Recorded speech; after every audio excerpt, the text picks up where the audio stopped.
ఇద్దరిది అవార్డులు ఇవ్వటం మటుకు చాలా అంటే ఆయన మనం మర్చిపోకుండా భావజాలు వాటిని అన్నింటినీ రిఫర్ చేసుకోవడానికి గుర్తుకుంటే బాగుంటుంది.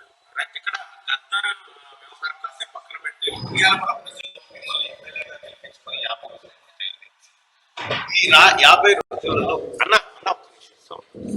50 రోజులు పూర్తయినటువంటి సందర్భంలో మిర్యాలగూడ ప్రజల్లో ఏమైనా పొరపాటు చేశారనేటువంటి ఆలోచన కనిపిస్తా ఉందా, లేకపోతే ఎట్లా ఉంది ప్రజల అభిప్రాయం ఫీడ్బ్యాక్?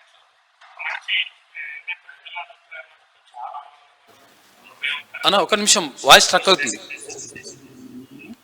మా తీర్పు చాలా ఆనందదాయకం. ప్లస్ పిల్లల్లో కూడా యూత్లో మంచిగా చేసిన కార్యక్రమం వాటికి ఇప్పుడు చేయలేదు అంటే మనం చేయాలి, ఇంకా మంచిగా చేయాలి.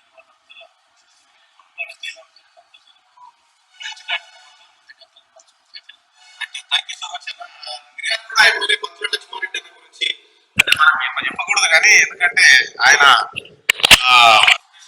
మిర్యాలగూడకి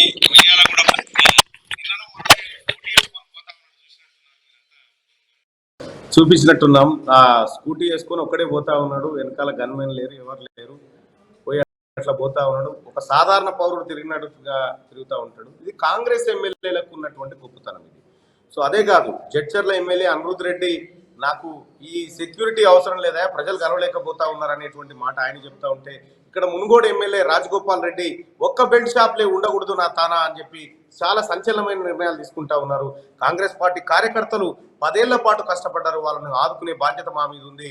ఇప్పుడు చేరేటువంటి కొత్త డూడు బసవన్నలను నెట్టి పరిస్థితుల్లో ఎంటర్టైన్ చేయమని చెప్తా ఉన్నారు. కాంగ్రెస్ పార్టీ ఎమ్మెల్యేలకు ఉన్న గొప్పతనం, గత ఎమ్మెల్యేలకు ఈ ఎమ్మెల్యేలకు ఉన్న తేడాను వీళ్ళని చూస్తే మనం అబ్జర్వ్ చేసుకోవచ్చు. Over to you studio Hyderabad.